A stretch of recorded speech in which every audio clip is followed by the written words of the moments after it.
Our other big story today, a Portland police officer opens fire near a busy intersection, shooting a road rage suspect as he tries to get away.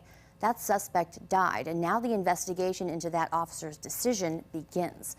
The shooting happened around 2 o'clock yesterday afternoon outside a 7-Eleven near North Fessenden and Columbia Way. Police are not releasing many details at this point, but we can tell you at least one person is in custody.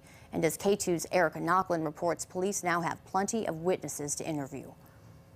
The car just rolled. I knew he was dead. That was only the end of it, the end of a series of events that Robbie Mills could barely believe he just witnessed. It was like something you see in the movies. It was insane. I've never seen nothing like it. A car smashed into the side of an apartment building, the driver dead. But until police could confirm that, they waited, guns drawn, activating the CERT team with special training. They believe the man and the car he was in were involved in a shooting in southeast Portland a couple hours earlier. You basically have like innocent citizens in their car and driving in traffic in the area of 122nd Start, and they're shot at. Like a road rage situation? We believe, yes. The investigation led police to the suspect vehicle parked in the 7-Eleven lot. They approach situations like that as they're trained to conduct these high-risk stops where, you know, they call people out, they have them at gunpoint, and one person did get out of the car and cooperate. But it was the driver who backed out and then pulled away. They just unleashed on him. It was, I've never seen anything like it in my life. Witnesses said they heard between 4 and 8 shots. Police won't confirm a number, but say it was just one officer that fired. Thank God there's no cars coming. They had to T-bone him, and then he went crashing right into the sliding glass windows, and I thought, oh my God, I hope there's no family in there. There wasn't. This apartment was empty. But right next door in the same building, Mika Curry and her children felt the impact. Sounded like an earthquake. That's what we thought. That's what we thought it was an earthquake. We thought it was an earthquake. Police soon evacuated her family with no time to grab formula or even shoes. A real scary situation to be that close to where everything happened. They became important witnesses like so many others near this busy intersection on a nice Saturday afternoon. Was there concern that there were people while officers are shooting at someone else? You know, officers are always have to be mindful of their backstop, of obviously other innocent people that are in the area before they fire. That's a part of how they're trained. But, you know, we're very early, obviously, in this investigation. They came upon a situation that they had great concern about because of the earlier call. Police will not explicitly say if the suspect was driving the car at the time the officer shot him. That was the case according to the witness I talked to. Neither police nor the mayor's office got back to me when I asked more specifically about protocol regarding officers shooting at moving vehicles. We do know it is protocol that officer that fired his gun will be on paid leave until this investigation is complete.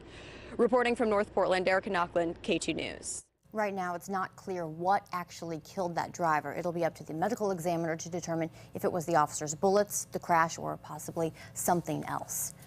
Now, there is no hard and fast rule when it comes to Oregon law enforcement shooting at people in vehicles. But as Erica explained, officers are trained to consider the backstop as they open fire and who might be injured by a stray bullet.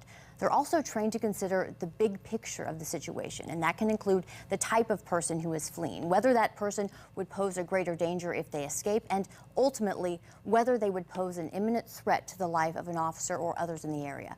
But as K2's Anna Canzano explains, the use of deadly force has proven to be controversial for the Portland Police Bureau, especially when it involves citizens in cars. The 2003 shooting death of Kendra James prompted her family to sue the city for $10 million.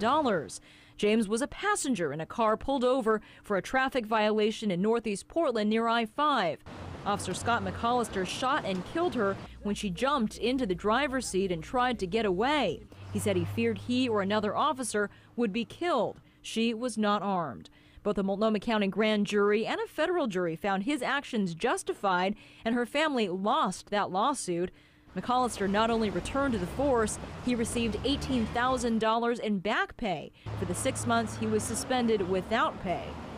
In 2004, during a traffic stop, Officer Jason Siri shot James Jahar Perez 3 times in a convenience store parking lot in North Portland. According to court testimony, Perez ignored police commands and reached into his pants pocket. Siri thought it was a gun. It was Perez's fist. I remember seeing him glance over, shift in his seat to move his leg up to get better access to his pocket. I remember his hand going deep in the pocket. I remember starting to scream, "I'm going to shoot, I'm going to shoot. Get your hand out, I'm going to shoot." Sari was cleared of wrongdoing 3 times, and 4 years later, he joined the Beaverton Police Department as one of its police officers. The city of Portland settled a wrongful death lawsuit with Perez's family for $350,000. Anna Canzano, K2 News. Now, those cases differed from yesterday's. In those previous cases, the civilians were not armed.